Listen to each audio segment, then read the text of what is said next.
we can say definitively that religions are all bullshit. Welcome to Brainstorm. We have the explicit tag for a reason. This is a base level argument to a higher level morality. I get paid to science? To science as much as one can science. What the hell was my point? Trigger warning. The Brainstorm podcast will criticize your most cherished beliefs. We attack nonsense in all its forms and discuss difficult subjects. If you peddle pseudoscience, supernatural woo, or religious dogma, then this is not your safe place. This is the home of hardcore skepticism.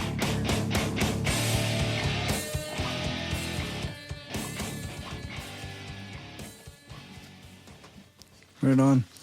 Hi, and welcome to the Brainstorm Podcast, Skeptic Studio, where we do interviews, major topics, and news related to skepticism and atheism. We broadcast live every second Friday at 8:30 p.m. Central Standard Time on Spreaker.com.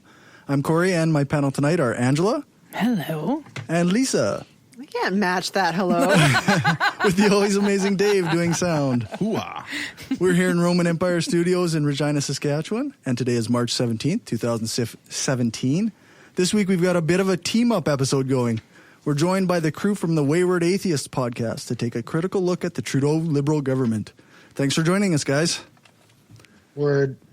Thanks for having us. Why don't you introduce yourselves and let the people know who you are?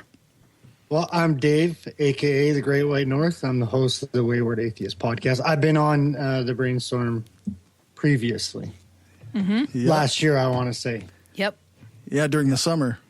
During That the was summer. fun. Yeah. Talked about Game of Thrones in my shitty childhood. Yeah. I really enjoyed that podcast. That was fun. Right on. Well, I'll make it fun again tonight. There you go. So Right on. next to introduce himself is going to be the Brainstorm fluffer. That would be me. Ed, the everyday atheist. Perfect. And the new guy. I'm Dustin Dark, and they don't like me enough to give me a nickname, so you just call me Dustin Dark. Oh. No fluffing for you. Dustin Yeah. Dark is a Oh. pretty good name anyway. Oh, you're breaking my heart there. I do all right with it. So, Got the, Big Black Gay Dave wanted to be here, but he. So we're doing a Patreon only Alex Jones thing, and he's balls deep in trying to debunk some of the nasty claims that. Mine were super easy. I was just like 2 Google searches and I was done. It was like his claims, Right. those were so easy to debunk. Like the first claim was like he gets more views than CNN. Now CNN is not the powerhouse it used to be, so they're down a bunch. But like primetime peak for CNN is 1.5 million views per day, and Alex Jones gets 4 million a month. So, I mean, that was pretty easy to debunk right off the bat. Yeah, so you got an easy one. Wow. Yeah. And then the next one, fuck, I can't remember what it was now. Fuck me sideways. But, sorry, my language is. No No. worries. We've got the explicit This has one. the explicit tag. We do fucks here. Lots of fucks. Yes. Well, I like fucking, so I'll fuck some more. That works Yeah, out well. Fucks work. Right on. Anyways, mine were super easy. David's were super hard, so that's what David's doing tonight. He is listening, Oh, cool. though. So shout out to Big Black Gay Dave. Right Hey, on. what's up, Dave? Hello, Dave.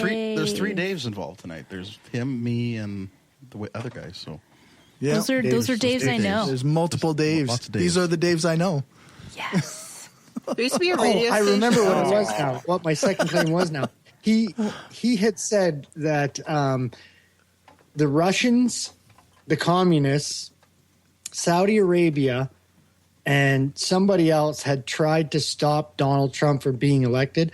So the only way that you could deduce that they would be stopping trying to get him elected would be that they donated to the Hillary Clinton campaign. So if you look at Hillary Clinton's campaign donations, you will find Saudi Arabia there, but it's from 2008 and it's donated to the Hillary Clinton Foundation, so it's not really it doesn't really work. It's not 2016 donation, and it's not really to the actual campaign. It's there's some shady shit with her too. So, anyways, moving on. Moving on. Pizza joints. So the purpose of this team up is to criticize, take a critical look at the Justin Trudeau government. And, what I wanted to do. Sorry, you wanted me? No, to do go that. ahead, man. Yeah. So what I wanted to do is I noticed that like on the world stage, people seem to think that this guy's a fucking rock star, that he's like the best prime minister ever, and that everything must be fucking great in Canada because we have this super progressive, totally awesome. All the fucking soccer moms want to fuck him. All the guys want his hair, but it's just not the reality in Canada. It's just not. And I vote further left than Justin Trudeau, so I vote NDP. So this is not going to be some right wing slant of bullshit. This is an actual critical look at the things that he says and then the actions that he takes after it. So go ahead, Dustin. Oh yeah, I just wanted to butt in. I've called in from Alabama today, so I don't know a whole lot about Justin Trudeau, but I went through and I've watched some of his speeches and I've read some stuff about him, and probably going to hurt a few Canadian feelings today. He reminds me of Joel Osteen, a better Joel Osteen. Burn. But he does. He has burn. that he's going to look at the camera and smile, and there's going to be like a little glimmer of light shine off his teeth, and he's going to open his shirt up just enough for the hair and a muscle to pop through, and people are popping out everywhere, and just go along with whatever the fuck he says. And then girls are magically going to become pregnant. So that's the right. Yeah. Women walk past, they end up pregnant just from a glance. Yeah. And I think a little bit of it's fluff and a put on, but that's the feeling I get from him. So most politicians do put on fluff, right? So he's using what he's got, right? So Bernie Sanders uses disheveled Jew look to his advantage when he walks out there, very unassuming, and then he'll smoke you in a debate. He's Justin's got his hair. Yeah. The only not actual shot I'm going to take at him is that as soon as you get him off script, the ahs, after every word drives me fucking crazy. It shows a lack of intelligence. And I say this because one of his campaign managers was on an American television show and they were interviewing her and they were talking about Pierre Trudeau's intellect. And everybody knows, whether or not you like Pierre Trudeau or the things that he did, everybody knows that he had genius level IQ. And she asked that question about Justin, and this is what his campaign advisor said. Justin has a high emotional IQ. Oh.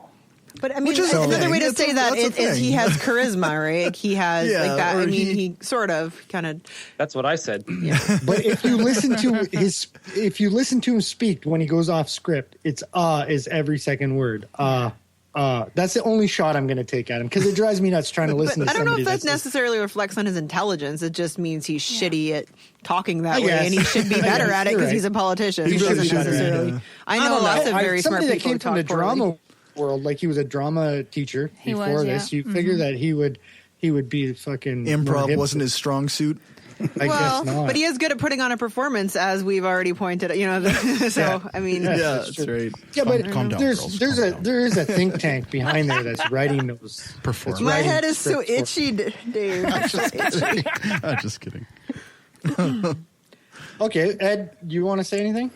I just think that some of his policies don't match up to the rhetoric he's spewing. It just seems totally incongruent to, his speeches and his great moments on camera. And then you look at the policies and they're totally out the left field compared to what he's actually saying. So the juxtaposition for me is crucial here. Can you give an example, what is incongruous? Sure. When he talks about how wonderful of a feminist he is, And then he goes into a mosque which segregates men and women. And he takes 2 female MPs. They have to go into the side door. They're not allowed to speak. They have to be covered. And they are not allowed to speak to the men. But he goes in and he speaks and he looks up and says, wow, what diversity. To me, that's incongruent when you're trying to fight for the equality of women. Yeah. So he has a public appearance of being a feminist, yet what he's doing in practice is totally opposite. And also, he's initially he was just a participant in the sale of weapons to Saudi Arabia that are at this moment killing women and children in Yemen. Now he's a participant, because the contract is ongoing after Harper had signed it. He now signs it and okays it. So we know for a fact Saudi Arabia, corporal punishment on women. They have to have a male with them at all times when they're out in public. They're not allowed to drive. They live their life in a fucking garbage bag. And the weapons are, like I said, are being used against women and children in Yemen. So as Dustin pointed out before, it is naive to think that a government isn't going to sell weapons to another government, but to parade yourself around on TV before you do it at home in Canada saying, it's 2015, I'm a feminist. And then again in his speech last week that Dustin and I were listening to, he said, it's a big problem when every man in my country won't call himself a feminist. Well, I don't call myself a feminist, sir. But I believe in equal rights for everybody. And in my home, things are 50-50. And I've never, ever, ever, ever tried to tell my wife what to do. Yet you deal with people on a regular basis that'll throw acid in the face of a woman. So whose actions – he's calling himself a feminist, but the actions don't speak. It's a problem actually in feminism. The male feminist who calls themselves that and then doesn't act in any accordance with any kind of egalitarian ideals. Okay. I mean, yes, I think you can criticize things that Justin Trudeau has done with respect to women, but you can't. I think earlier, Ed, you said that he was the opposite of a feminist, which I don't think is a fair argument either. I mean, Donald Trump is the opposite of a feminist, right? Like he has zero respect for women, sexually assaulting women, clearly not respecting women. So, I mean, I think it is important for the Canadian Prime Minister to say that he is a feminist, and that the optics of that are good. And I think that it's not a bad thing. He's not perfect, and but I don't think he's the opposite of a feminist. Hang on, I'm going to say that Donald Trump is treating women better than the women in those mosques that can't even look a man in the face or take part in the worship. You know, like he might be rude. He might even sexually assault. Like, I mean, come on, like they're second-class citizens, literally in the religion. They're not equal. They're not the same. Like, I think that is more antithetical to feminism than what Donald Trump is, who I don't support, just to be clear. I'm going to go and wash my hands. I'll trade for Trudeau right now. Anytime I talk about a foreign leader as an American, I want to say, I'll trade you. Take him. Before we move on anywhere, I want to set this straight. And who was the one that just brought up Donald Trump? That was Lisa. And okay. Hey, this is not an attack. This is not an attack on you, but this is Canada, and my standard bearer is not fucking Donald Trump. So I really don't give a fuck what Donald Trump does. I'm talking about the leader of Canada. No. Right now. I was criticizing the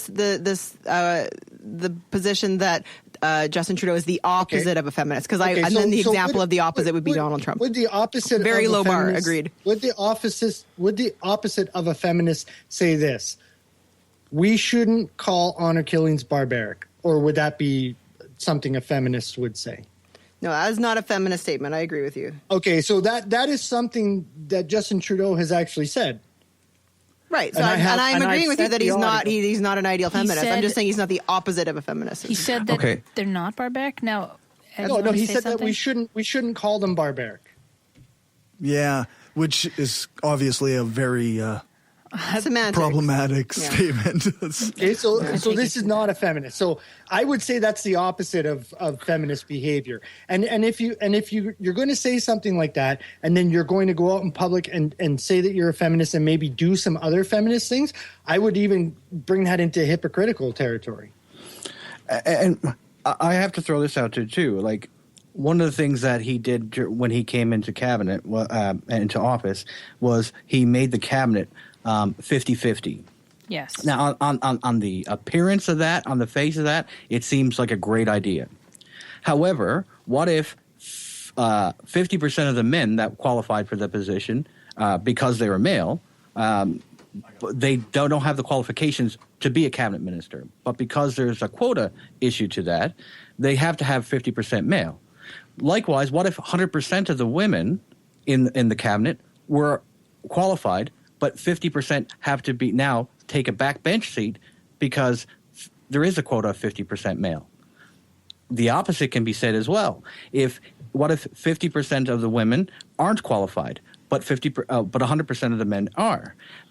My thing is did the female in his cabinet get the position, or the male in either way, get the position because they were of their gender or of their qualifications? And I think it does a disservice to both men and women to be seen not by the merits of their case or of their qualifications, but based on the manner of their gender. I think that's an opposite way to think about things. I think the quality of the character of the person is what we should look at. If it's 100% women in the cabinet, that's the way it should be. So you don't agree with affirmative action as a policy, which is fine, but is the quality? I mean, you could be throwing out great cabinet ministers that are women because you have a quota limit, right? I mean that's the argument against affirmative action. I mean, but a lot of feminists agree with affirmative action. I don't know that particular action is antithetical to being a feminist.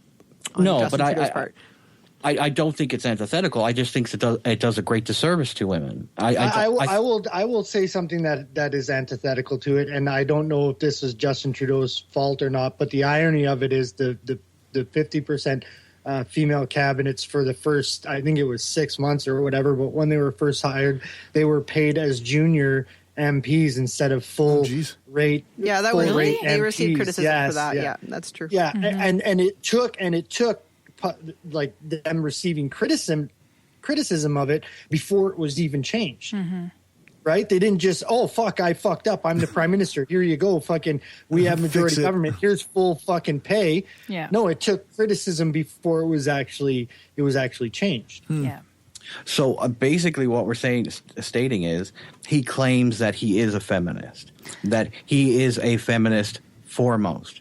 Yet it takes criticism, it takes and he does things that are just opposing feminism or females in particular, and women, that I don't understand how he can subsume that label. It doesn't make any sense to me. But would you not agree, Ed, that he may think that his behavior is well within the bounds, right? Like he may not understand that he's not being a feminist. Like I could give him that. I think yes, but I think it's because I think it gives him political credit. I really think so. I think it's more political gain. Yeah, so you're looking at it more as from a cynical perspective. Well, I do it with all politicians. Yeah, I mean, of course, but I mean. Yes, he may think that he's a feminist and do hypocritical things like any human being. I get that. But I think it's part of the political credentials that he's trying to get, or credit. Give us some pushback on this, Lisa. Okay. I become the great defender of Justin Trudeau, which was never really my intention. I sort of voted for him with my nose plugged. Like I just hated the Harper government so much. I just voted for the Liberals because that's who was most likely to win in my riding. I just didn't no more vote splitting, and I figured, well, anyway, no. So I hear that a lot. Yeah, no, for I do that so I much. would get it. I would get into that, but we're here for Justin Trudeau. I mean, so I think he. I mean, he's If a you're politician. listening, Justin, we're here for you. He is a politician. He lives in the real world. You know, like he has to make compromises in order to exist. Like that. I mean, in my workplace, and people might say things that I think are retarded, and I don't go up to them and say, I think that's so fucking retarded. I have to pick my battles, and I have to say, okay, I'm going to need this person later to get something else done. I'm going to need a favor, so I don't want to burn that bridge. I'm going to try to work with them and try to do what I think is best and safest and most helpful for our patients. But I'm not gonna be overly confrontational about it. So that's kind of how I view his attending a mosque, for example, or and that's not to say that everyone who attends mosque is an acid throwing Muslim honor killer. Some may be, but I'm just saying, like, it's not necessarily that it's always that it's all of them. So I'm just saying. Right. I mean, I think he does what he can. Like, for example, he's been criticized for not speaking out more against things that the Trump government's doing in the United States. But the thing is, the United States is our biggest trading partner. He has to be very careful in how he deals with that administration, particularly because Trump is so well known to be so volatile. So, like, for example, when the original Muslim ban came out, Trump or Trudeau tweeted that Canada it wants to accept immigrants, and we think it's really important. And he wasn't, I disagree with the Muslim ban, but it was clearly pointed toward them, and he did what he could. I don't know. That's politics. That's life. Do you think that? And I just want to touch back on your work example for a second, but I want to ask you if you think that it was a good thing that Justin Trudeau went on TV and said that we'll take all the refugees, because I'm going to give you some examples of how that was actually bad. Corey and I have bantered back. Yeah, we've talked about this. Well, Canada is clearly not going to. Sorry. People have actually been physically harmed because of this, right? Like, you can't walk across the fucking Canadian border in January and expect to make it to Canada with all it's terrible to make it here with all your fingers and your fucking toes, right? Yeah. So had he not made that statement, had he made this statement, had he said, the U.S. is closing up. I'm not saying say it in these words. This is just me and my no filter. Fucking Trump's an asshole. Come to Canada. Here is the hotline number for you to call if you are somebody that wants to come across. Here's a hotline number for you to call. The RCMP will then come and pick you up instead of you walking for fucking 20 hours in minus 30. And by the time you get here, you now have no more fingers. You now have no more toes. You're disabled, and life's fucking expensive in Canada. I want to speak from the perspective of somebody who actually experienced this. Like, my family went through these kinds of things. When you're thinking you're going to get deported to a country and get fucking killed, you don't give a shit about the fact that you're walking through minus 20 and trying to get to somewhere. Like, this was the fear. The fear is that you play the systems, you call the numbers, you go through the bureaucracy, and nothing fucking happens. So what do? You panic. You're going to get killed. I'm going to walk across this border now. I don't think it had anything to do with what Justin Trudeau said. Right. I think they wouldn't have known that Canada would have been accepting of them to come here, and they also wouldn't have known about the loophole, because there's actually an agreement between the United States and Canada. If you show up at a border, you're sent back. Okay. But if you walk across the border in the bush, then the RCMP has to take you to the refugee station. Was that made known? Like, are we associating the people walking across the border with Justin Trudeau's statement of? I am. You are? My understanding is that the numbers are not increased over, significantly increased over last year, for example. That's my understanding. What exactly did he say? Can I find out exactly what he said? He said Canada will take all of the all of the refugees. And basically, that the US said come on. That's not exactly. That's what he not said. exactly what was said. Pretty much. Like, we have to have the actual quote to. I would like to know, to see what kind of message he put across. Right? If it's like, swim or run or get in a car. It wasn't that. No, it wasn't that. Okay, right. That would. it's what I'm wondering is how much he motivated them, because that's what we're asking, right? Okay. Our premier said the same thing that he did, though. I think Trump motivated them, though. I don't think I wouldn't put Trudeau on that. I mean, again, if Trump comes out and says, "Listen, we're going to deport all these people, we're going to ban this, we're going to do that, blah blah blah," I mean, that's the catalyst to me. Not they're not watching. Yeah. I'm pretty confident in that. And I would agree with you to a certain extent. Like, obviously Trump is what set the fire, right? Then you have Justin Trudeau getting on television and saying that Canada will take the refugees that America won't. Mm-hmm. If you are a public figure and you are running a nation, if you're going to make that statement, you should set up logistics to get them here. Right? Sure. Like, you shouldn't just say, words have meaning. And when you're the prime minister of a country, when you say something, there are consequences to your action. Now, I am not a person that says refugees can't come to Canada. That's just not who I am. We have a system.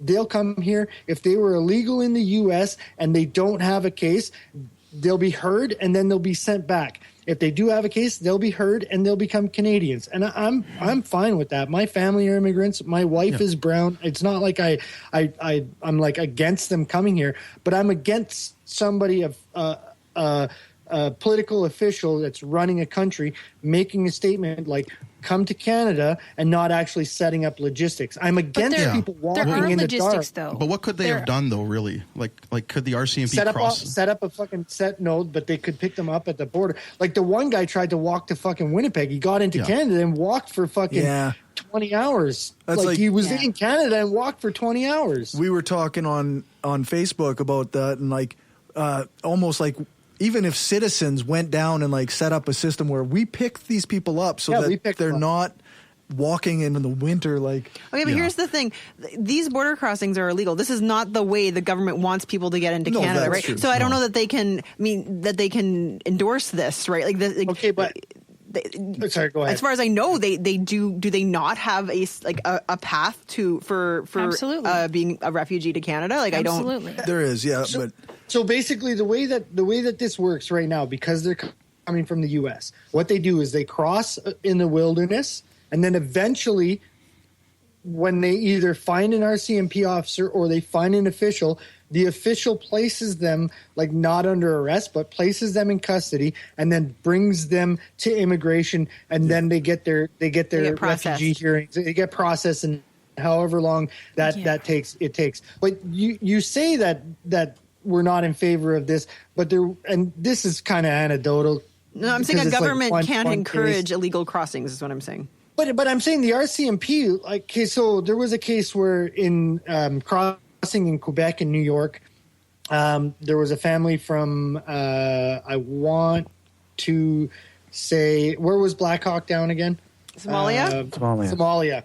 So there's a family of four. There's a family of four. They're running away from the American border guards, right? Because it turns out that this family was illegal, but they got into Canada anyways. So they're running, right? And the mother and the two children, or there was two women, two children, and then a man.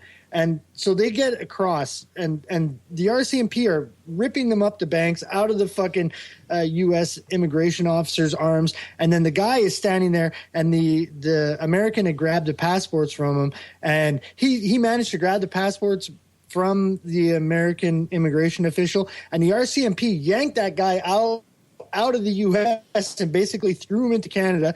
Then the RCMP officer and the American immigration officer had a stare down with each other, like basically like, well, and the American said, they're illegal, and the RCMP was like, whatever, give me their suitcases, and fucking brought them into Canada. So you say they don't, but I mean, clearly they're like, clearly the Canadian governmental stance is against what Trump is doing, right? So what I was saying, though, is that the Prime Minister of Canada cannot officially endorse these actions, whereas they might look the other way or unofficially, tacitly say, yeah, go ahead and do that if you want to do that. Like, would you not say, though, that saying that we would take all of the refugees that the Americans wouldn't? I'm pretty sure that's not what he said. Did we find that tweet? No, I don't think anybody even It wasn't looked. actually. It was a speech. I It was a saw speech. a video. It was No, a I'm thinking speech. of the tweet. I'm pretty sure there was a speech. I'm actually about looking this. up. He said, to those fleeing persecution, terror, and war, Canadians will welcome you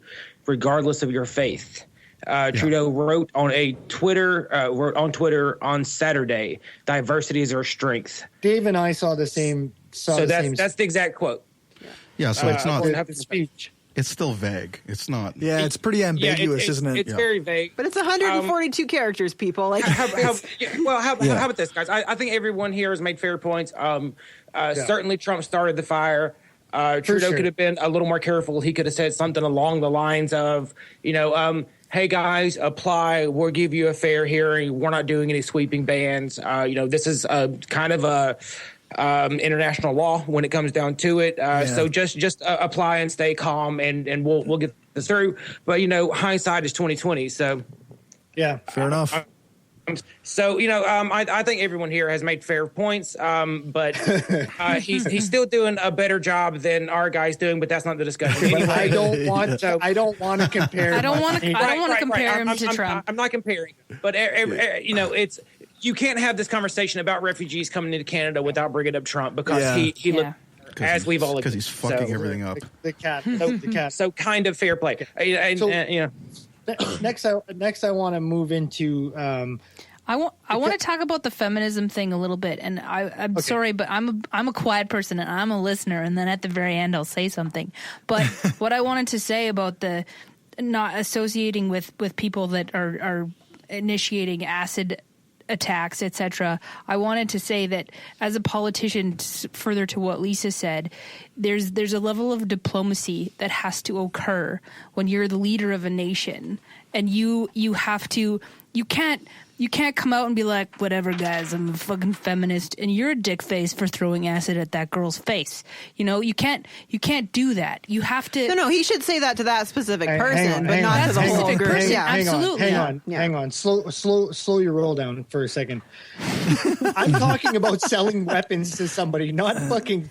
He doesn't have to sell weapons to them. And hang on one second. Would you be giving the same? Like, would you give the same leeway to Donald Trump right now that you're doing?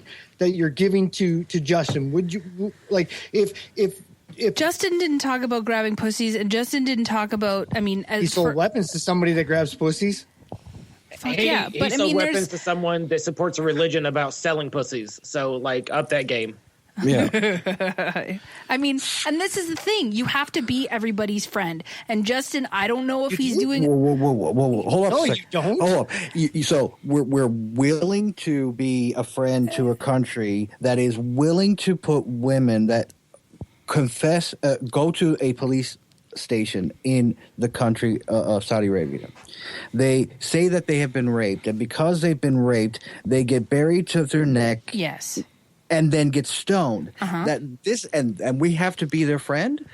I say fuck that. Well, because you know what? And I have more dignity and morality, I think, than to want to be their friend. I think as a country of Canada, we have a great sense of identity and morality, and to go on and not say something to these people. We don't have to sell arms to these people. We don't have to sell arms to a country that's not only totalitarian, but is out. And by using the money that they do have, they have given money to people like Al-Qaeda and indirectly to ISIS and other groups. We're going to be friends with nobody then. I'm left wondering, who's going to be our friend Their then? labor practices suck. They put so many people to death, and yet one of their leaders is on the Human Rights Council of the UN. And that's scary. Yeah. And women can't drive. And if you're an expat there, you have to hand over your passport at the airport, and they don't give it to you until you leave. You are a prisoner in that country. And I'm not disagreeing with you there, but I'm just suggesting that possibly Justin Trudeau is trying to be everybody's friend, and he's trying to be nice to everybody. Go to a mosque where women have to cover their heads, and he's trying to be everybody's friend. And I think that honestly, I know you're shaking your head, but bear with me that's here. That's a bad leader. That's a bad leader. And I think you're right, because he's trying to have a good face in the press and with people. He did the town halls, and I don't know if he executed it very well, trying to answer questions in French and the way that he did that. But I'm just saying that I think that his approach, it may be well intentioned, but I don't know if he's executing it as well as he could. In a discussion like this, I'm left wondering, do we know the reason that these things are happening? Like, what was the initial impetus for the original contract, and what reason did they give for continuing it? So the original contract was. I want to address something before I address your question, Corey. I did say at the beginning, before I gave Saudi Arabia as an example and the other examples, that I do understand that Justin Trudeau does have to deal with.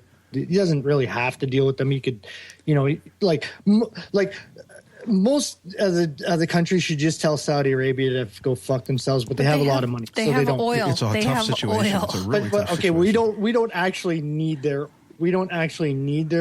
oil. We can get into that later if you want, but we don't actually need their oil. We have enough oil. We'll be okay without their oil. So why do we need them? Why are we kissing their ass then?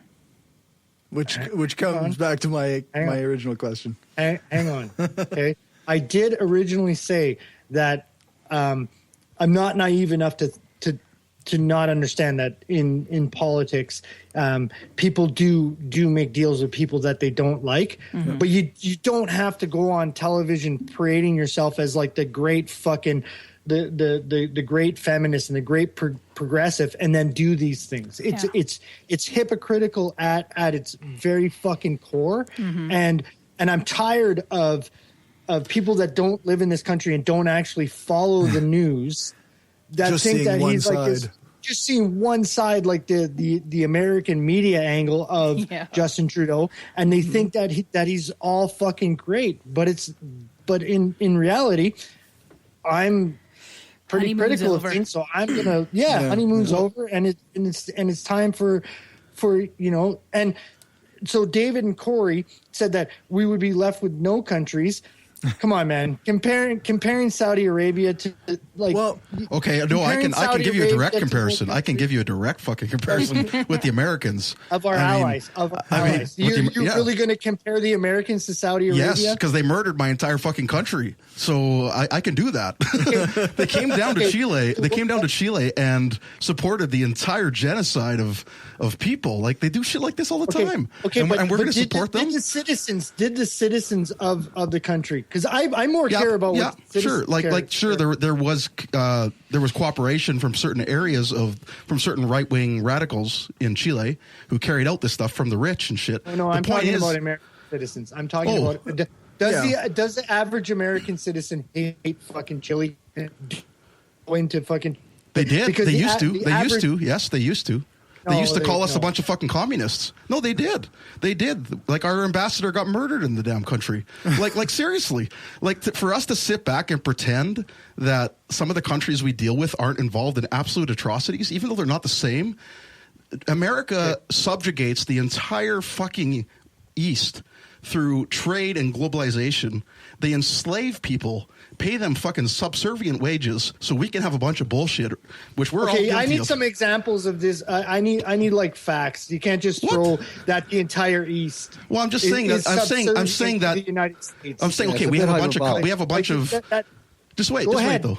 We have a bunch of companies here, okay, who have deregulated through the governments, deregulated trade in certain areas, right? So we will make deals in other countries where they will disobey labor laws. You will, but they're not American companies. That's what you're calling. You're talking about international companies. Well, yeah, sure. You're talking about But my point is the American government is an arm of that. Okay, this is what happened in Chile. The reason why they came down to Chile is because the copper industry and a lot of the agricultural industry was expropriated by the government, okay?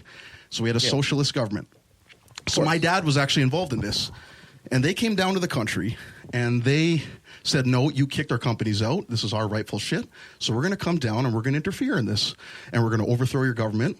We're going to boycott your industries so that our companies can return and our investment dollars can return. And we don't care that we murder thousands of people and put you in concentration camps. We're going to do this because it's important for our resources and for our investment. And they do this in countries around the world like crazy, man. Like, look at the history. There's so much of it there. They interfere. They interfere like crazy. So what I'm saying is, so what you're comparing the. I'm sorry, I just got to go back for a second. So the country of the United States, yes, treats its citizens how? Well, that's a long story. Nowhere near. So it's okay to go kill other people and not your own citizens. So is it your claim that Chile? No, I do live here. They treat us pretty well. Yeah, sure. In general, I'm mixed. I live in the southeast. So. But what good is it to treat your own citizens well if you're going to be so awful to other people? Like that's the thing I don't understand. Okay, I'll get to that because Saudi Arabia treats its citizens like shit. Well, sure, they do. And it has its hands in making other countries treat them like shit as well. So they pay for groups like ISIS and Al Qaeda and other places like Boko Haram, and the list goes on. So they're not only treating their citizens like they're slaves, but they're also treating other countries. They want to make them equally as shitty or worse. So at least you can vote out a bad government out of the United States get reform.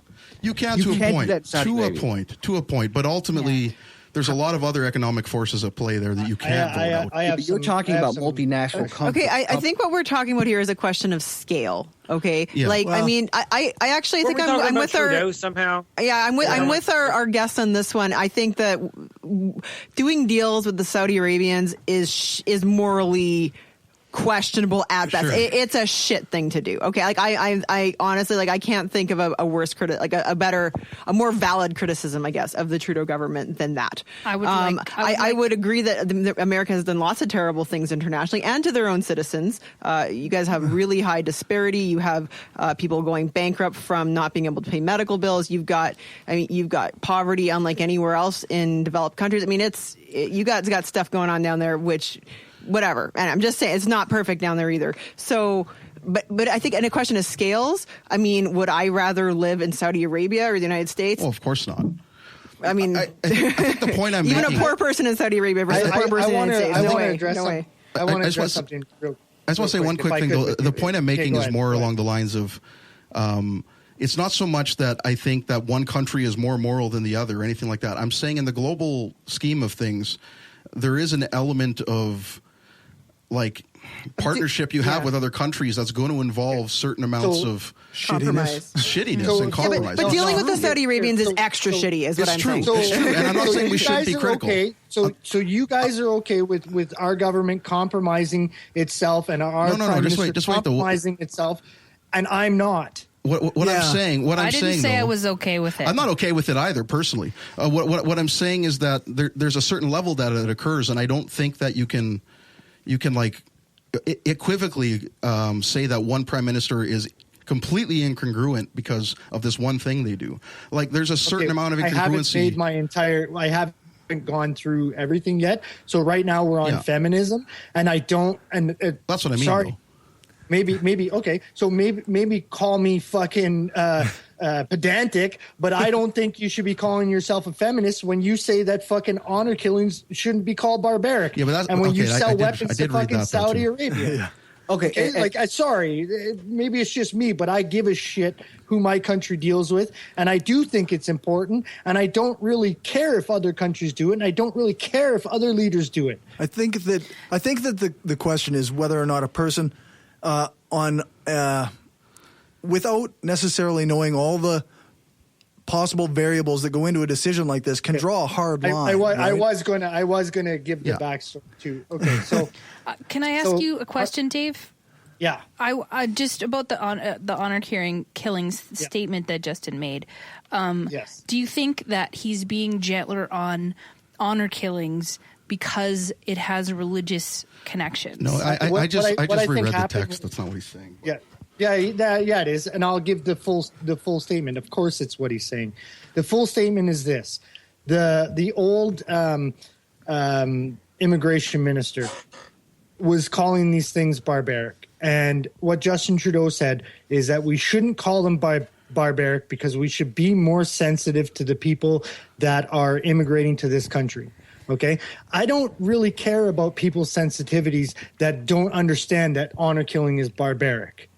And that is what he said, David. I know, but the use of the word barbaric is a different implication than saying immoral or saying saying illegal or things like that, right? But barbaric is like, it's almost like equivalent to saying that's savagery. Like it doesn't really have. It is savagery. But that's not the proper context in what we're saying, though. It's not a legal term. It's not, when you're making a policy manual, you don't put a word like that in there. You put like okay, but that's not what Justin was saying. That's not what he was. He was citing what was in a pamphlet from the Canada Discover Canada. That's not what his complaint of it was. His complaint of it was the sensitivity towards people immigrating to Canada from the countries that the honor killings are done in. So he thinks that we should give nicer language to it, so to gently educate these people.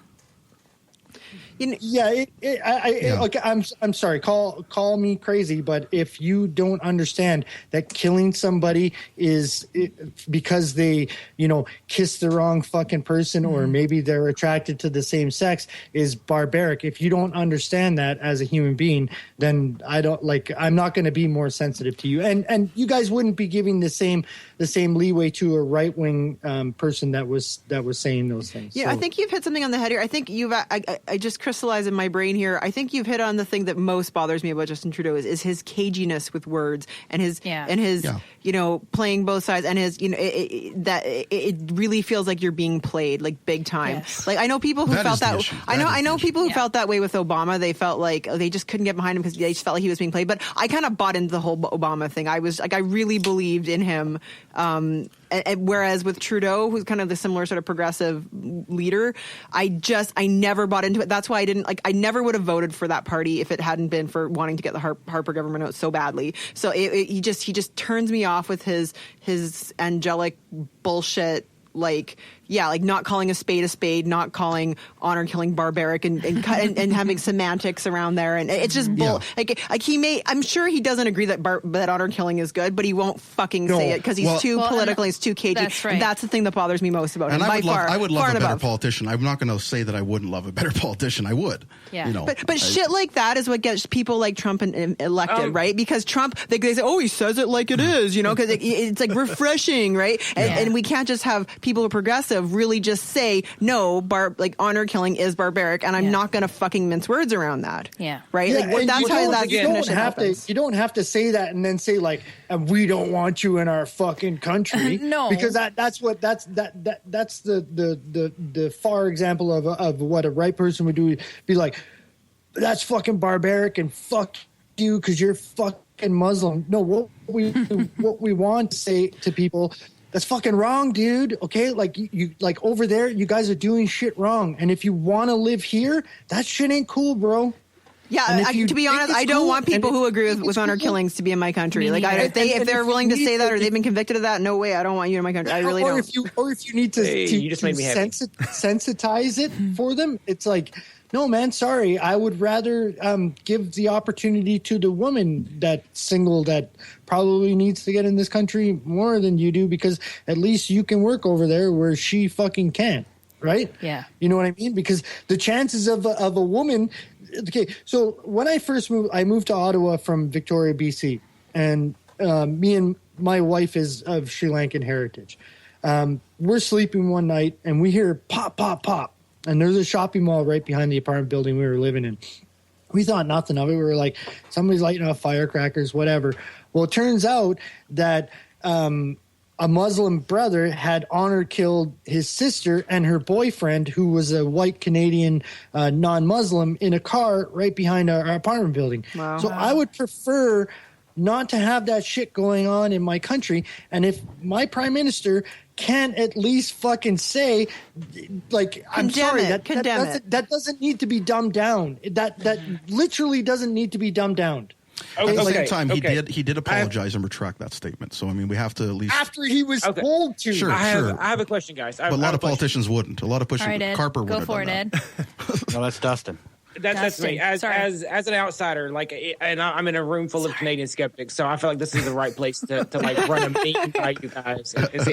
Hasn't Trudeau said something along the lines as like who are we to tell other cultures how to like do their shit? No, like it was about your country, and what he said was, I'm not going to go to another country and tell them how to behave. Because he didn't come out directly and criticize the Muslim ban. That's why I believe. Yes. But he did in another way. You know what I mean? Like, I don't know. Like, for some reason, I'm able to accept that a politician can't always completely say exactly what he's thinking.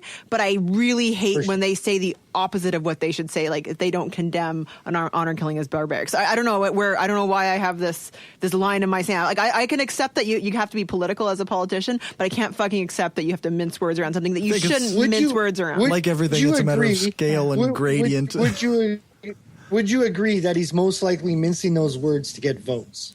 Because that's absolutely what it seems like. To a point, but it's the Liberal Party, right? Like it's for me, I look at them and I'm like, the fucking lying libs, and there are the fucking kind of. But I think there's also there's a line of thinking in progressive, in liberals. I don't mean Liberal Party. I mean like generally left-leaning liberal people to have this kind of cultural relativism, to have this difficulty. Yeah. I mean, as atheists, we have this issue, right, where we want to condemn, like, okay, this is wrong. What this religion does is wrong, and liberals have a tendency toward, oh no, we have to have this cultural relativism. That's what's not wrong for them. And blah blah blah blah blah. Like, no, dude. Like, there's some, like, in my opinion, there are some things that are an unethical in an absolute sense. Like female genital mutilation is just wrong. It's just wrong. Like, I don't care. There's no relativeness to this. But whereas there's this liberal tendency, like chopping of the foreskins is wrong too.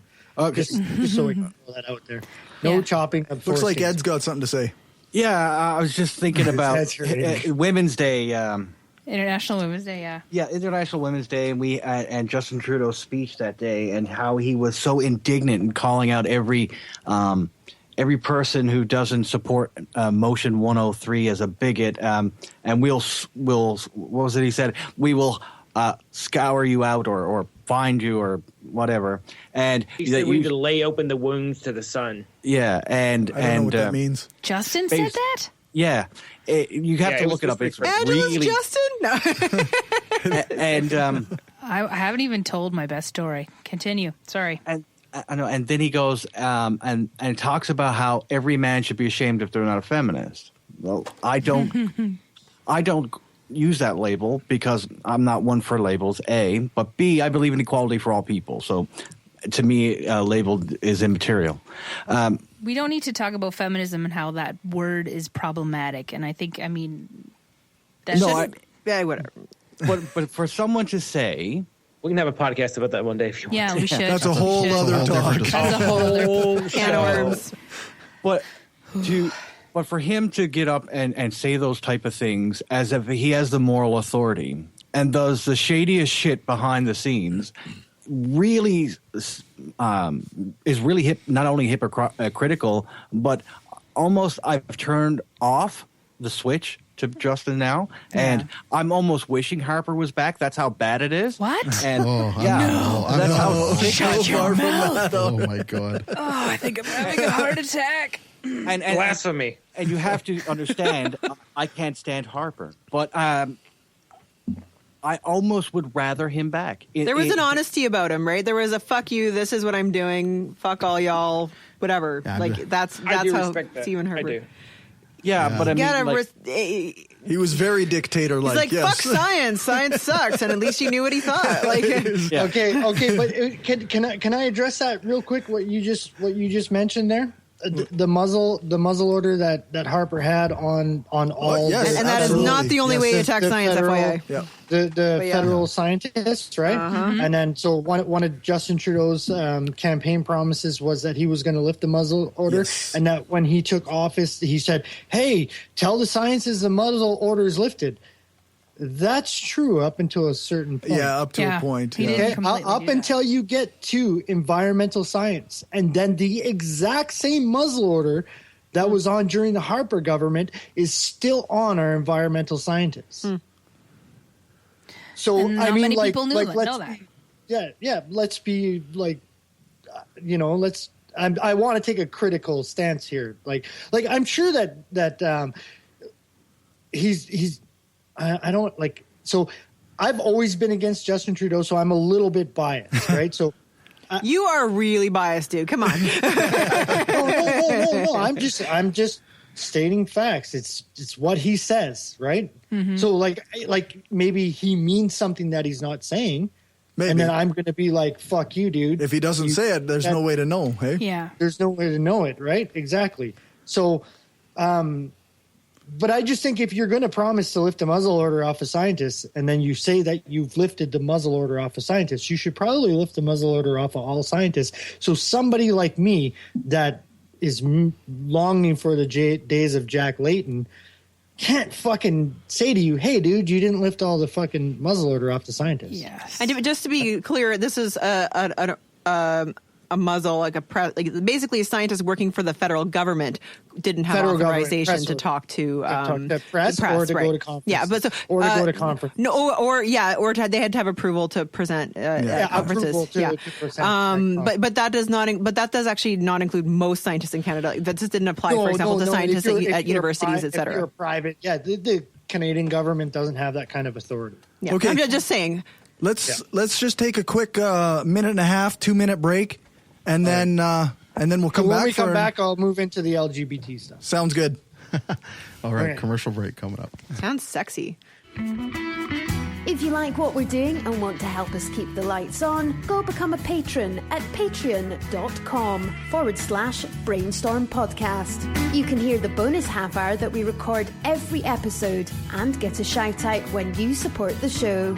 Become a patron for just $1 an episode at patreon.com/Brainstorm Podcast. Or you can support the show by ordering a t-shirt, mug or other gear from our store at caffeepress.ca/Brainstorm Podcast Gear. If you can't afford to become a patron or buy gear, then why not give us a rating or write a review on iTunes or Stitcher? Every rating makes it easier for people to find us. Thanks for your support.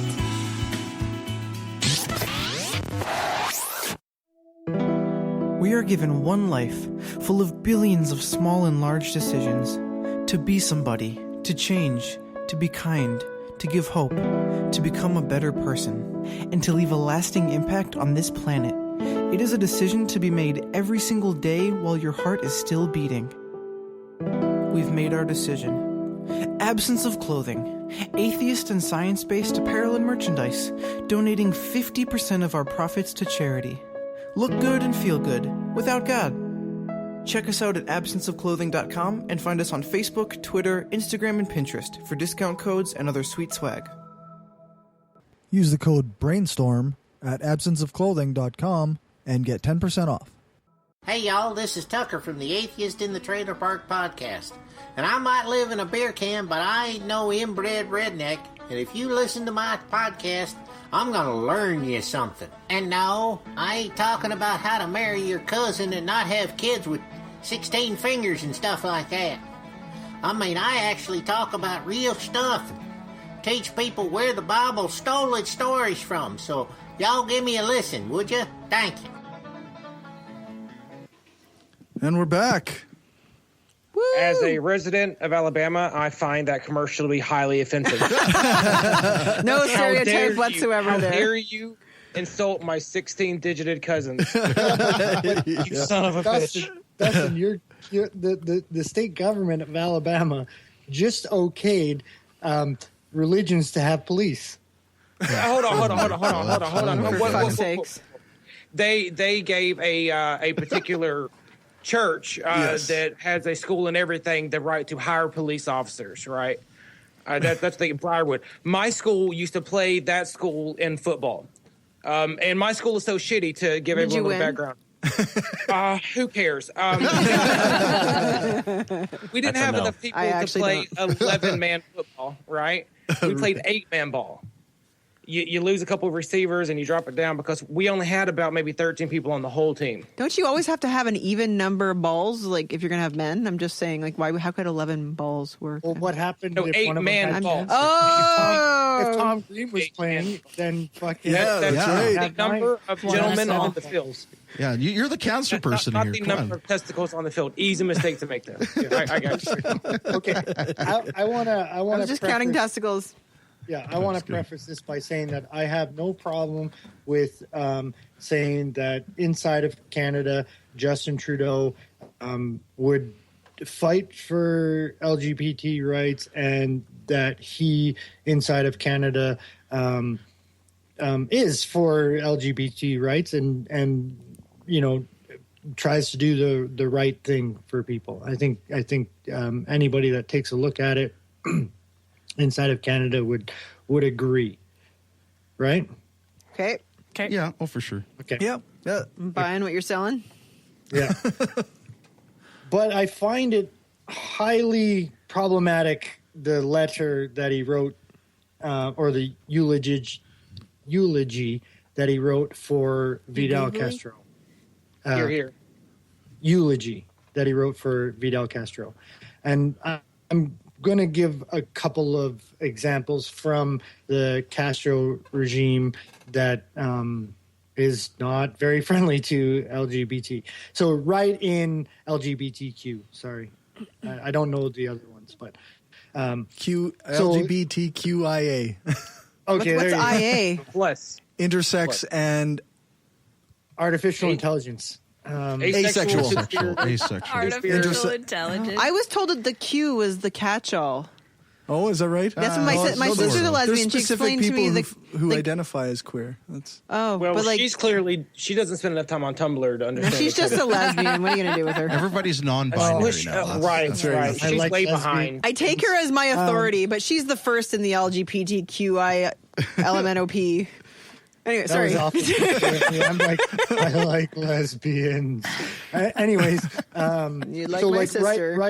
Right in the doctrine of the Castro regime, it said that gayness is not becoming of what they would consider to be an upstanding citizen of the revolution, right? So if you're gay, then you're not worthy of being part of the revolution. And they put this into practice by jailing gay men, gay women, killing them. And at one point when they first took over after the revolution happened, they were giving jobs to people, and they sent gay men and said, come to this certain location. We're going to have a job for a bunch of you. And when these gay men showed up, what actually happened was the secret police grabbed them, took them to a location, wrapped them in barbed wire, and stuck sand up their ass. So for Justin Trudeau, who fully knows the history of the Cuban communist regime because his father was friends with Vidal Castro, to write in a letter to him saying, sometimes controversial, but a good man, I find that highly problematic when inside your own country, you're saying that you're for the rights of gay men and women and trans. Yeah, that whole piece that he wrote was weird. Like, even like it a bigger than LGBT, like just like it was just weird. Like why it wasn't asked for. Like, it's not like the Canadian people were like, oh, tell us how you felt about Castro. Like, it was so bizarre. Like, and then he went on and on. It was weird. Like he idolized, weird, man. Dude's weird. He idolized somebody that I don't even like. Yeah.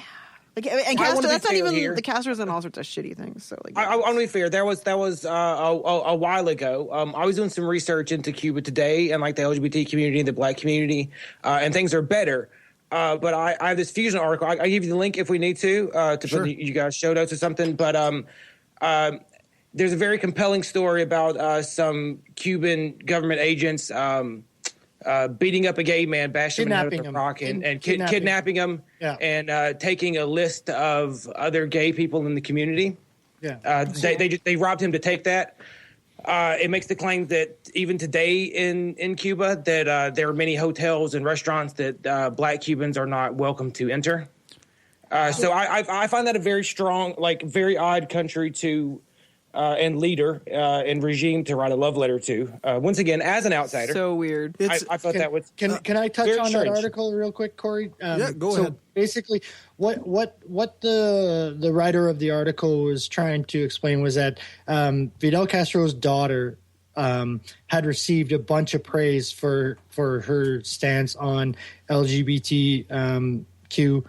Did I get that right? Yep. Okay, so and that Cuba had changed, and he was very much like I am right now, taking a critical stance against it by saying, "Hey, bro, I was kidnapped by fucking plainly clothed government officials and taken and fucking they beat the shit out of me and they took my phone and they took all my gay friends' numbers and then mysteriously those people also ended up beaten up. So maybe it's not as good here as what people are trying to say." Mm-hmm. Right? Mm-hmm. So that's my one thing that I would say that now. Earlier, you said that I was biased. I could have brought things that Justin Trudeau's done right. Like I could bring those, but tonight we're taking a critical look. Right. Yeah, Yeah, so, that's fair. So that's why I'm doing this, and my critical stance against what he's saying when he's coming out for LGBT rights. I would say yes at home, but not abroad. I was joking about you being biased. I wasn't. I was joking. Sorry. To be biased, you can actually be 100% critical of something and not be biased, right? Because bias is just that you are coming to a conclusion without evidence, right? That's all that means. Okay. So if you have evidence to back up what your opinion is, I don't think anyone could argue that you're biased. Yeah. I would say that right. I don't that's, like that's him. how bias I would works. say that it would be fair to say that I don't like him. Your bias is one way, but if you have actually, if you just spent the whole time, I mean, for me, like, honestly, I don't like him either. And I find it funny that, like, the whole media gets on board with how, he's so sexy. I'm just like, I don't, like, he disgusts me. I find him schmoozy and gross. Like, me neither. Gross. He's, I don't know what it is about him. I don't know. He's got abs. He's hot. Hold on. Well, other than Corey's attraction. Abs do not make a guy hot. No, he's got a schmoozy face. He's got this, like, this bullshit. Like, I mean, no. The reality is we were robbed of Jack Layton and given him. Exactly. So, I mean. I wasn't a huge Jack Layton fan. Me and David agreed. Whoa, anyways, Ed was trying to. Hey, I met Jack. He was a great guy. No, I had a good time with him. I'm not saying he wasn't a guy. Anyways. He just held his hand so Now weirdly. It bothered me. I know, it's weird. It drove me crazy. Ed wants to say something. Sorry, Ed. No, it's Go okay. ahead. Tell No, us you're how having a great great Harper conversation. is, Ed. The worst part about I think one of the worst statements I've ever heard Justin say was when he was in China and he talked about how wonderful the dictator was and how he could control the people.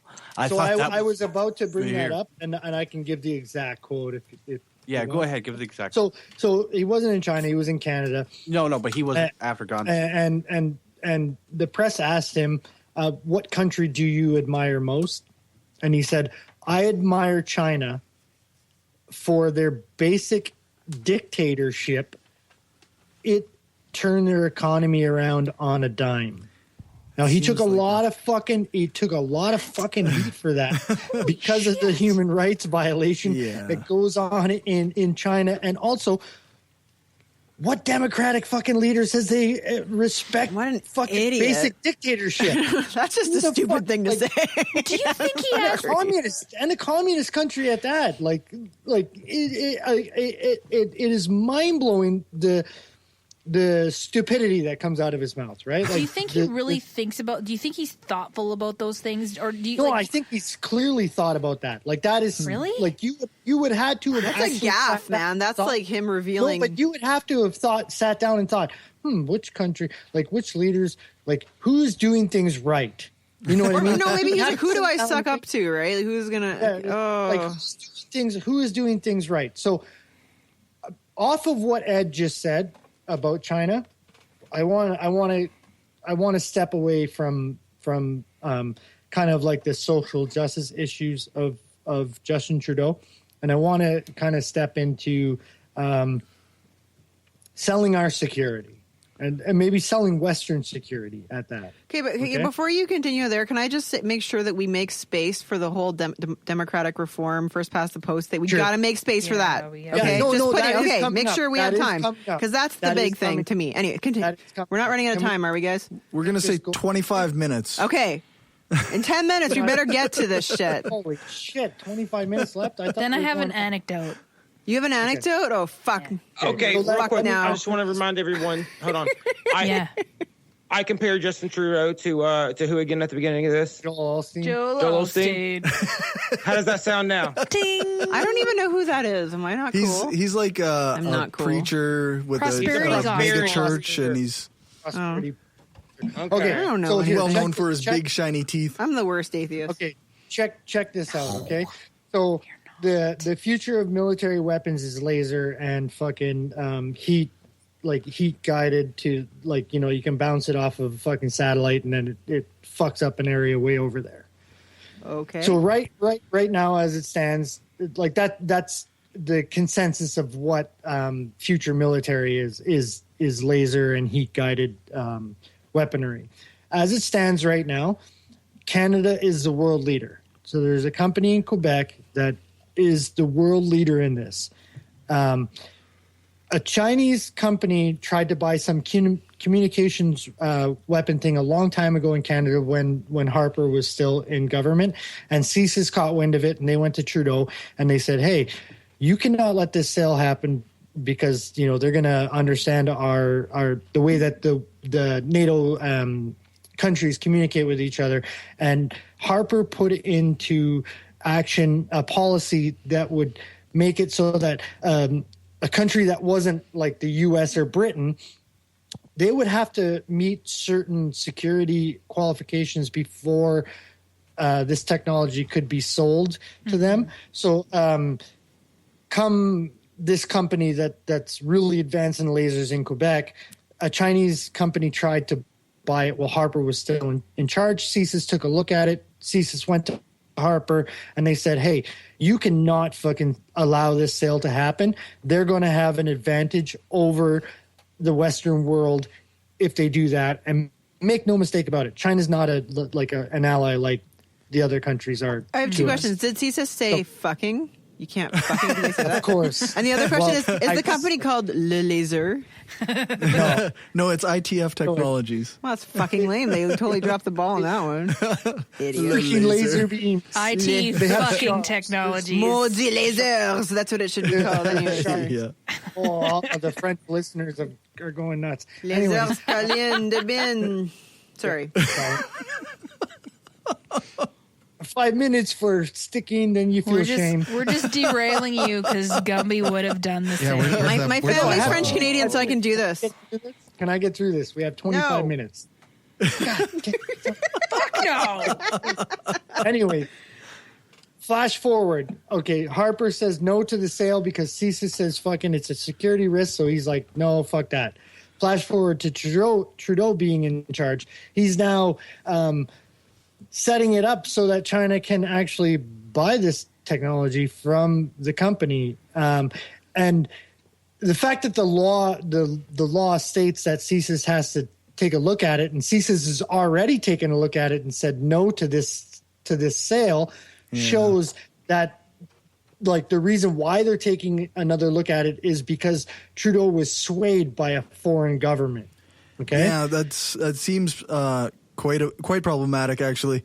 I wonder, has the second review actually happened now, or is that still yet, coming? But they're going to say the exact, like CSIS is going to say, and even more because the technology has advanced, and the problems that North America is having with Russia right now and with North Korea, you obviously don't want this technology getting into that kind of circle where, and I don't want to be like that fucking, like the axis of evil fucking guy, but those, North Korea, China, Iran, and Russia obviously communicate because NATO isn't letting them into our little circle, right? So they obviously trade together. I don't know that I've ever heard George W. Bush referred to as that axis of evil guy. I like that new nickname for him. No, but he calls them the axis of evil. Yeah, like I know, but that's awesome. Yeah, so he called strategery. He also paints very nice paintings. Yeah. Did you see the one that he did of the Dalai Lama? That was amazing. And we are missing him. Like, I never thought I'd miss him. It's so funny. I'm actually not. So really? So part of the issue with China not being able to buy the technology is that they're not a free trade partner with Canada. Okay. Yeah. And less than a month ago, Justin Trudeau was trying to set up China as a free trade partner. That's problematic in itself as well. I won't get into the logistics of how China, they don't exactly follow the fucking labor guidelines and also the patent guidelines or environmental regulation or environmental of all those things of the Western world. But Justin Trudeau is more than willing to welcome them into the fold and to sell them this technology. So I do find that like crazy as well. It's a bit bonkers. Yes, it's a bit bonkers. For sure. Corey, you had a couple of links that you... Yeah, one I really, I actually went a little bit into depth on was the Trudeau meter one.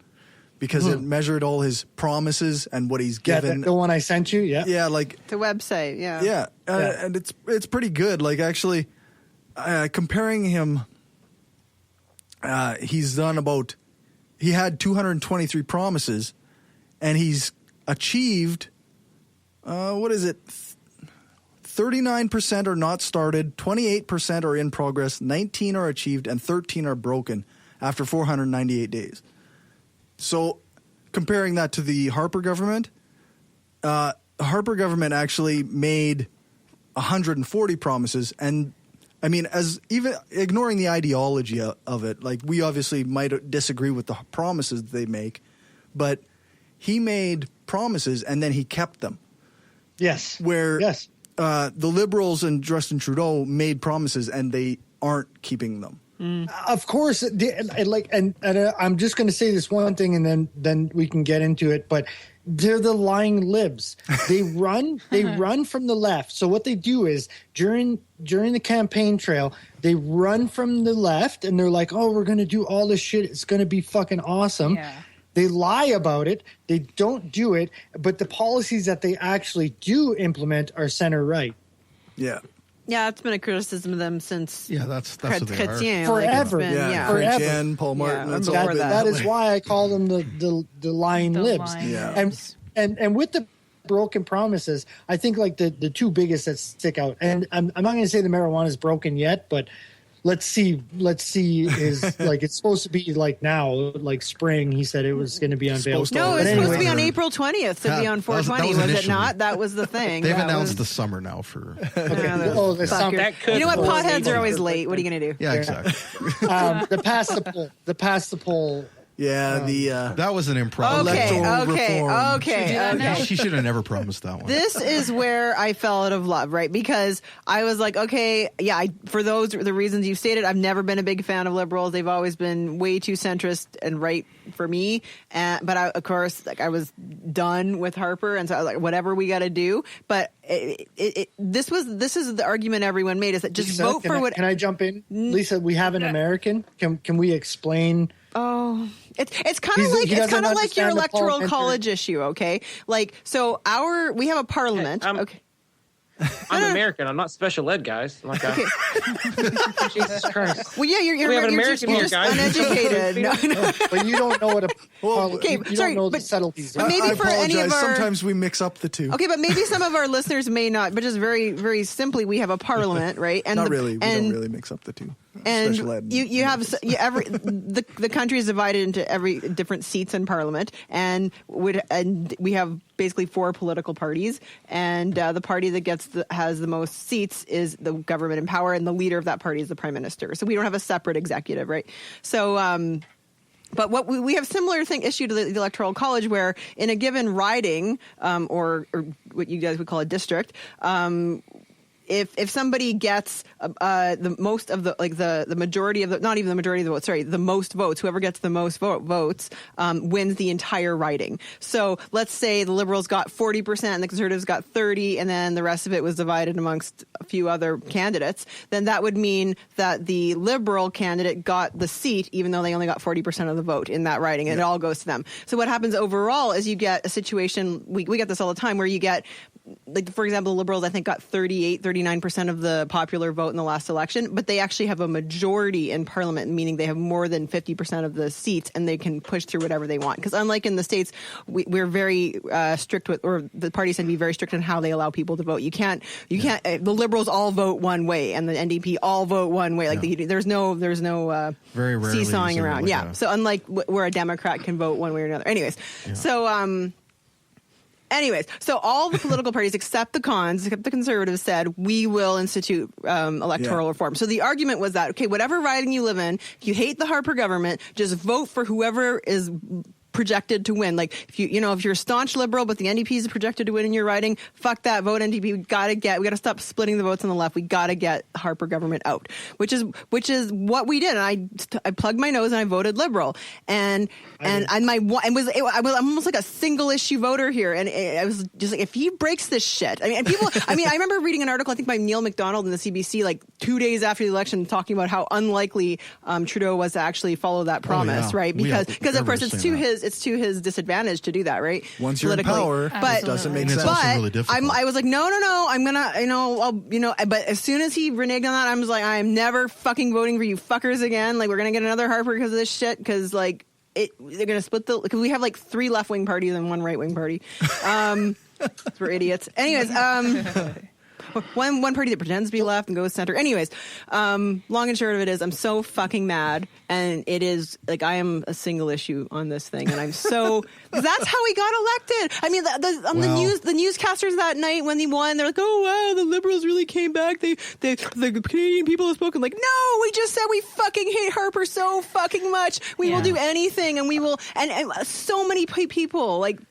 Supported parties they didn't like based on their promise to have this electoral reform. I'd say it's the marijuana one more than the electoral reform, honestly. Here's only among your friends, Dave.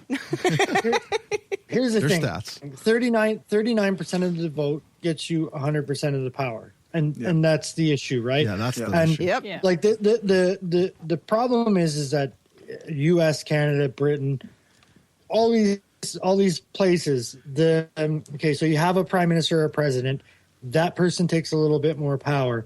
That person drags that little bit more power into the next person that's elected. That person grabs a little bit more power. And Maclean Magazine put out an article, I want to say it was about 10 months to a year after Trudeau was in office, stating that in the Western world, inside of their own country, Justin Trudeau has the most power.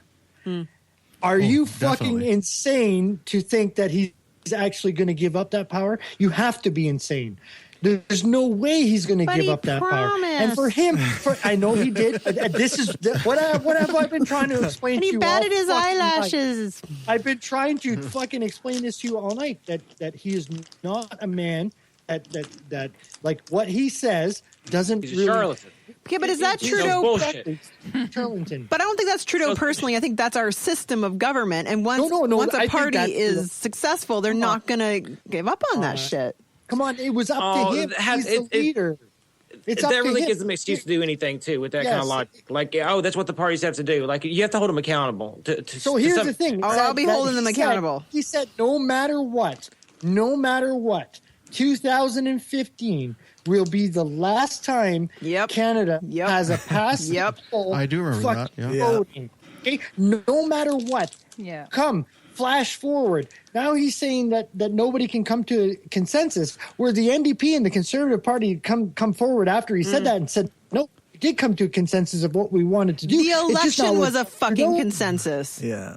That was the referendum. It's not just not Justin. And Justin Trudeau has the fucking gall to get on TV and say, oh, Canada has spoken. This is what they want.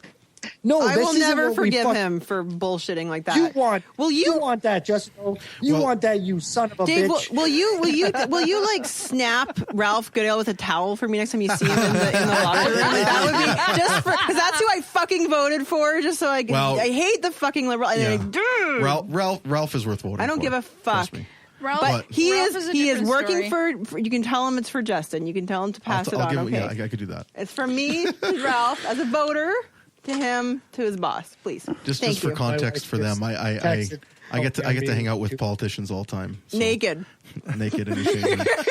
I don't. Oh, you're too old for that, because he works at the YMCA, people. Yeah, it's one of my jobs. One of my many jobs. Hang out naked. Did they send you from a pizza shop? Was there $65,000 in hot dogs? Actually, Ralph Goodale's pretty cool because he just hangs out with the general population. I like Ralph Goodale a lot, and he'll talk. Ralph to anybody. Goodale can go fuck himself because he's liberal, and I am so fucking pissed off about the electoral reform thing. No, it is over. I knew that wasn't going to happen when they promised it, but I know some people did. I knew most of their promises weren't going to happen. I just want to touch the economy. The economy. Yep. I knew the marijuana one was going to happen, and I still think it is. I still think it will. Okay. So I understand when they were building their platform and their campaign strategy that they wanted to make it and not like the economy was banging at the end of the Harper regime, we'll call it, because he did put all our eggs in one basket. And like for most of the time that Harper was in, I did very well for myself. Like not like I'm a rich guy, middle class guy, but I did well for myself, right? So I'm not one of the ones that is going to complain about the Harper years too much, other than the science stuff and maybe the other wackadoo shit. Mm-hmm. But I think that like with the economy stuff, he kind of built a straw man out of what was going on and telling people that we needed to go into debt in order to move forward, and the amount of debt is clearly a lie, right? So like he promised us $10 billion in debt after the first year, and that would be paid back by the time the next cycle came around. Well, right now we're $29 billion in debt, and nothing's been paid back. And the projection is if it goes to, if it keeps going until the next cycle, that basically Canada's yearly GDP is 1.7 trillion, and that's basically what our debt is going to end up being. Holy fuck. But have they factored in if there is taxation on something like marijuana? Have they factored that into that projection? Well, they haven't, because that's not a promise that's been kept. So you can't factor that in. Right. You can't factor something in that hasn't been implemented. And I think that's why the Liberals will do it. I think like that's my biggest Okay, but I can't see marijuana making up that. Like I do understand. No, but I'm saying it's one thing they definitely need, though, is what I'm saying. Yes. It'll have an income that they absolutely have to have. Yeah. Is marijuana like a total non-issue for anyone else? Like I couldn't give a fuck less. Like I don't care. It's an issue for me. Really? Working in the court systems and working with a lot of the youth that I work with, like it's such a stupid thing for us agreed with that. to waste so much money. But is it not decriminalized already? So here, you could convince me to move to your country. I want to say one thing real quick. You're always welcome here. Trudeau government is raiding more pot dispensaries than ever before as we speak right now. Like they're strict on it. They refuse to decriminalize it, and they're shutting shit down. So it's kind of a. I know the RCMP is definitely taking a weird stance. I don't know that we can directly tie that to directions from the government. Like I think are the RCMP illegal, right? a federal entity? But the point is, it's still illegal. Like if it wasn't illegal, they couldn't do that. So I know. Okay, but you don't have to like step it up. No, right? I know, but there's still having dealt with a lot of the police and stuff. Like there's still a lot of really archaic viewpoints within these institutions. Yes. And I definitely Very think true. this is like one last cry from them to try to hold on to this. Okay, but all Justin would have had to do is, in the process of waiting for their, I don't know what they're waiting for, but whatever they're waiting for, say, I decriminalize it, which he refused to do. I think there's more to it than that, red though. tape that they have to go through. There's But red. in decriminalizing it? Yes. There was Like, some kind of what's thing. the red tape? There was some kind of. Because I'll tell you what he said. What if did you he want. say? He said that he's not going to decriminalize it because it does nothing to curb drug dealers from making money. Oh, well, that's bullshit. But there was one thing that they had to do by a certain deadline. I think it had to do with the United Nations, if I'm not mistaken. They would be in contravention. Funny how American states can just, at the fucking turn of a dime, like California, make it legalized. And I'm not We're a disagreeing. free country, so we do what we can.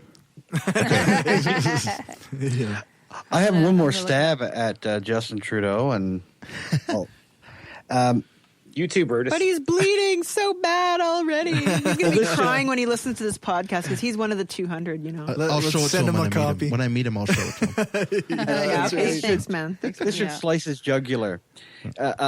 He's talking about he ran on a policy of how environmental friendly he was and how you know, he's going to save the planet. We're going to have freaking carbon tax now. Thanks, Justin, you prick. But anyway, that's now, but he's all gung ho about pipelines going to the United States. Mm-hmm. Yeah. Okay, but I'm gonna. Oh, this is where I'm gonna be like fucking. I found Justin the link Trudeau. that I was talking about, Dave. Yeah. There's a treaty that they have, a UN treaty that stands between us and legal pot. Rip it up. UN's not worth a grain of salt. Yeah, there's an obstacle which the federal government hasn't said how it plans to deal with 3 international treaties, one dating from 1961, that commit Canada to keep weed illegal. Okay, but we also have treaty with natives that we don't really keep. So people that don't live in our Those are more country. important.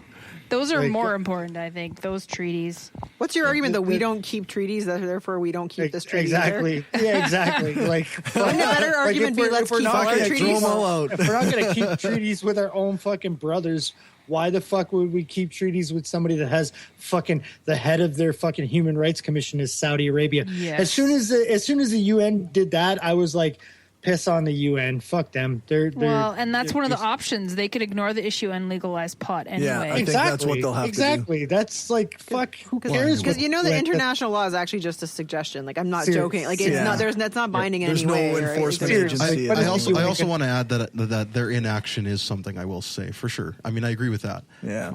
Against the RCMP is what I'm saying. But I mean, yeah, I still think that the police organizations are still kind of stupid in some places. Yeah. But they can withdraw from the treaty, and there was a certain deadline in place that they have to do it by a certain time. All right, so I want to touch on the pipeline real quick. Okay, Yeah, do it quick. Let's do it. Super quick. Okay, so I'm not going to be too critical of the pipeline stuff. It was kind of naive of people to think that you could do things without, like, I would say, like, let's do oil, but in the meantime, let's fund other things so that we can get out of oil. But in the process, like, nobody's got a plan for renewable energy. Nobody's got a plan for how I'm going to get in my truck and drive to work on fucking Monday morning. So in the process, let's do it. Let's get the East Line going so that we can cut Putin out of fucking Europe, and let's just do it. And in the meantime, the profits from that, let's come up with something different. Yeah, but that's not my point. My point is, again, it shows his hypocrisy. Yes. Running on one thing and then doing the opposite. Yeah. That's right. I would say he's not going far enough. First Nations are also pissed about some of the same Yes, things. we didn't get onto the First Nations them, stuff, and like there's actually a lot of stuff that we didn't get to. Yeah. But I should have said 3 hours instead of 2 hours. Can I just quickly say that this discussion has been refreshing, because it feels like when you discuss American politics, you're just like, well, it's just so beyond the norms, and this feels like a discussion you would have like 3 years ago, where you actually criticize a politician who's kind of got some gray areas, right, as opposed to just pure evil like Donald Trump. Like, honestly, sorry, but yeah, that's all I wanted to say. And if you want to know anything, if you want to know anything good about Dustin Trudeau, find somebody fucking else because you ain't finding it here. One last thing. I kind of like Trump for one reason. He gives me great material. I can fucking laugh at him all day long. Dave Chappelle said he's the worst thing that's happened to comedy because now everybody's telling the same joke. Yeah, it's too easy. That's true. It's too easy. Well, one for real last thing. As an American, I get a little buzz from telling other countries what they're doing wrong and their shit, you know? That's what you do. I know that I've had a slight orgasm for the last hour, so I really appreciate it. It's been nice. That's your O face. Perfect. If we can create boners now, on the show. Secret's out. Secret's out. dang. Now, We're all about the boners. Yeah, we are all about the I think we found a boners. title for this episode. All about, All right, guys. Where can people find you? Oh, fuck it. Ottawa? No, I'm just kidding. Just wander around Ottawa and be like, Dave. I'm coming to Ottawa in Every October. dude turns around because I'm come on, it's Canada. Everyone's the same day. Yeah. Well, if you're coming in October, you'll have to hit me up. I'll take you out for pints. It is Wayward Atheist Podcast. Wayward Atheist Podcast or Wayward Atheist on Facebook. Also on Twitter. You can email us at waywardatheistpodcast@gmail.com. We also have a Patreon. What is it, Dustin? I don't know anything about the Patreon, man. You don't? Are you kidding me? Ed? No, that's David's domain. It just search Wayward Atheist in Patreon.com/Wayward Atheist. Correct. Bam, there you go. Bam. You know, and here's the thing, guys. Excellent deduction, Corey's Corey. so good at what he does. Just use the Google. Use the So Google. we're actually going to be beefing up our Patreon. You can expect to find some debunking and some. I don't want to call myself a comedian, but some making fun of fucking Alex Jones coming up in the Patreon real quick. Tomorrow we're going to be recording the first episode of it. We're actually taking the full 4-hour Joe Rogan podcast that Alex Jones is on and breaking it into like half an hour segments. Really? And yeah, that's what We're breaking it down actually like into 30-second segments, and like every claim he makes. So it'll take us months. It'll take so us like a year. At the beginning of the show, at the beginning of the show, when I said that I was debunking stuff, all 4 of us are actually debunking stuff, and that we have stuff 8 claims this week, and then we have a documentary to do next week. And, that is from the Joe Rogan podcast that we're doing right now. And I don't know if you guys have been listening to our Alex Jones segments, but they've been pretty fucking sweet. Yeah, that's if you don't listen to the Wayward Atheists for any other reason, you have to listen to the Alex Jones segment. I gotta check it out. We're actually beefing up the whole show. It's getting a little bit longer. We're including some more segments. We're changing the way we're recording and editing to try to get a better quality audio out there. So we're trying to deliver a better product for everyone to enjoy. So even if you've heard us before, come back through and give us another listen over the next couple of weeks and tell us what you think about the new format. Right on. And Sweet. For all you Canadians out there, in Toronto this year, there's the Imagine No Religion 7 that's going to be out conference. It is from June 2nd to the 4th. Be there because the Wayward Atheist podcast crew will be there. Nice. Unfortunately, I have to go to Toronto for that. I'd gladly come if I could. If I could, I would. It is my. I'm the Toronto hater in the group. Oh, it is my who first cares? time What do you mean meeting. Toronto hater? Fucking whatever. Who cares? Fucking hate Toronto. There's Fuck people Toronto. awesome. There's awesome people everywhere. Yes, there's awesome people in Toronto, but the city itself sucks. Sucks my balls. So- I don't so even have Bill- balls, and it sucks. Your chocolate Bill- salty balls. Bill, yeah, but you live in a place where you can watch your dog run away for 3 days. You're going to complain about fucking Toronto? I've lived in Toronto. I've lived in Saskatchewan. Let me tell you, Saskatchewan's way better. We have like 5 discussions now. This is another one we have to have. Can we do Fuck Saskatchewan? Toronto. myths? Hate Toronto. About how long it's going to watch we the dog run interviewed away. Bill. Yes. We interviewed Bill last week from Imagine Show 7. just dropped. He's an awesome guy. I like his concept. He's kind of up my alley in the freedom of speech aspect and people not trying to tell him who to have at his fucking conference. We got along great. So he has assured me that they're going to have a section for podcasts. Okay. I am going to make Wayward Atheist podcast t-shirts. I'm going to make three of them because 3 of us are going to be there.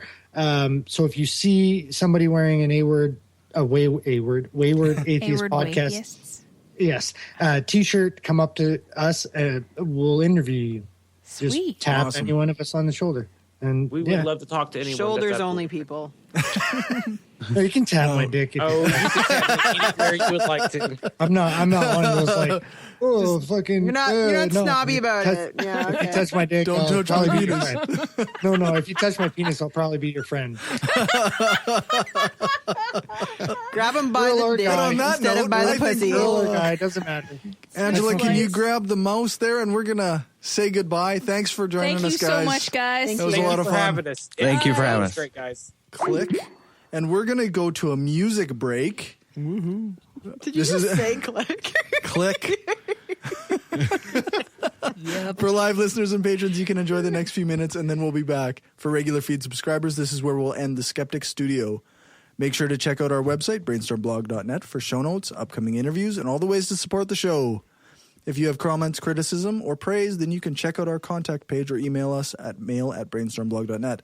The music break tonight is Message in a Bottle by Machine Head, Custer by Slipknot, and Clarity by Protest the Hero. Let's do listener feedback. Yeah. So Patreon. We ended up a little short on Patreon the last couple weeks. Oh, no. What happened? We gained one patron in our friend Marissa McCool, who was our guest. Yes. Oh, nice. was But such a fun we interview. also lost a patron. And another patron went from $5 to $2, which is, I mean, that's... It happens. Still appreciated. These things happen. I still appreciate any contribution. Absolutely. It's for our financial basis that has been a loss of over the last 2 weeks. Oh, no. But hopefully that will change. If you want to support the show, then check out our website and click on one of the support links or go to the patreon.com/brainstormpodcast. There are lots of different levels of patrons, and you can have access to over 40 patron-only posts, including exclusive content from the break between live shows and monthly content for $5 patrons and up. iTunes reviews. We got another one. Sweet. From Willie911. Oh. Okay. It was only a 4-star review, though, not a 5. That's still pretty good. We'll It's take pretty it. good. 80%. And he said, hosts have a habit of interrupting and talking over each other. What? And guests. Oh, you talking about? But overall, the intelligence and knowledge base behind them really shows through. Having such diverse backgrounds in both education and life experience really adds to the discussion. I'm happy that a Canadian podcast is off to such a promising start. Well done. Keep up the good work, but never stop trying to improve. So that's good. Constructive. No, that's really good. Criticism. That's I like good. That's a that. good review. That was a really good review. That was helpful. Thanks, Willie911. We want to read. best. that was a good one. It wasn't just like all the praise No, if we didn't deserve it. it was realistic. Thank you. And honestly, we knew we were fucking assholes interrupting each other all the Totally. time. And our guests, we're the worst with guests too. I'm bad. The higher the seat count, the more that happens, though. Yeah, Yeah. naturally, It's just hard. Yeah, it's tough. And if Gumby's here. That guy's just a We love you, Gumby. We totally fucking love you, Gumby. We want to read Fucking your hate you. reviews on the show. So make sure to rate the show and let us know which store you rated us in. We got no emails this week. 3 minutes. Okay. If you want to send us comments, criticism, praise, or accolades, then send us an email at mail@brainstormblog.net or go to our website contact page.